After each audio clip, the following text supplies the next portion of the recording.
The truth is that lip service is paid to this notion of critical and creative thinking in education systems. It's just being named and then teaching strategies deployed which are called critical thinking skills or creative thinking.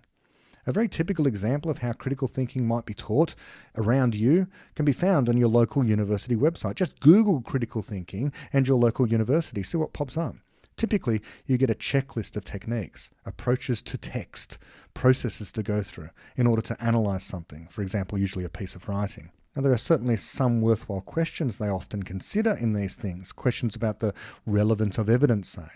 I'll provide a link in the description to this podcast for what my local university, the University of Sydney, has to say about this. I'm not picking on them.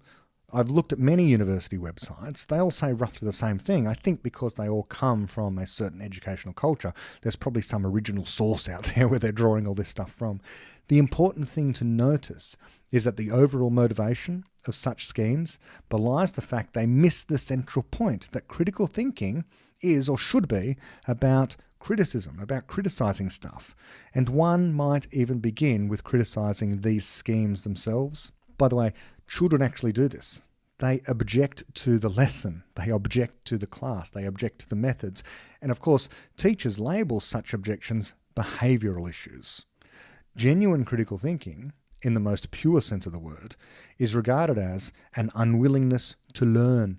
Of course, what that really is an unwillingness to learn what we have to teach as well as the way we are teaching it. A student who objects to the teaching going on is being a critical thinker. Schemes that attempt to prompt students with helpful guides to assist with analysis tend to, as I say, lock in ways of thinking rather than allowing for truly novel approaches that a student might take. Now, teachers listening might object to me. Hold on, these schemes are just recommendations. They're supposed to help you, and I agree. But let's consider, help with what exactly? What are these schemes for critical thinking trying to achieve?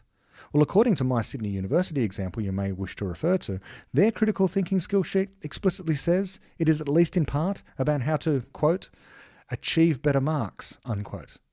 And perhaps that is, of course, the whole point. That is exactly what it is designed to do. Formulaic techniques can indeed do that, because there are recipes to the way exams are written. There must be simple rules to follow in order to achieve well in them. But passing exams, getting good marks, these are not critical and creative thinking.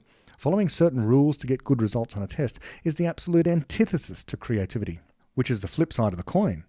Teaching so-called critical thinking in that way, using some recipe of techniques, stamps on creativity because the very purpose, stated explicitly, as in this case, or at least implied by the lessons, is that we are here to pass tests, to meet standards and objectives, to fit a mould, to not create something truly new, but to, best we can, meet the outcomes.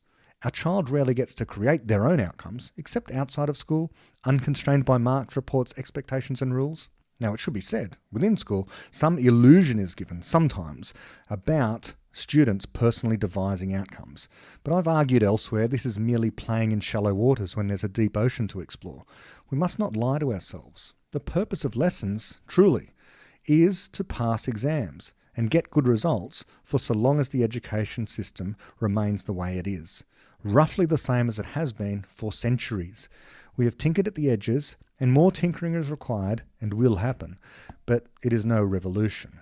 And calling things, critical and creative thinking, that truly are not, does not help. It disguises the problem. It is problem denial, not problem solving. People in classrooms do create. They are sometimes actively engaged. Anytime they learn something new, it is truly because they have created that knowledge in their minds anew.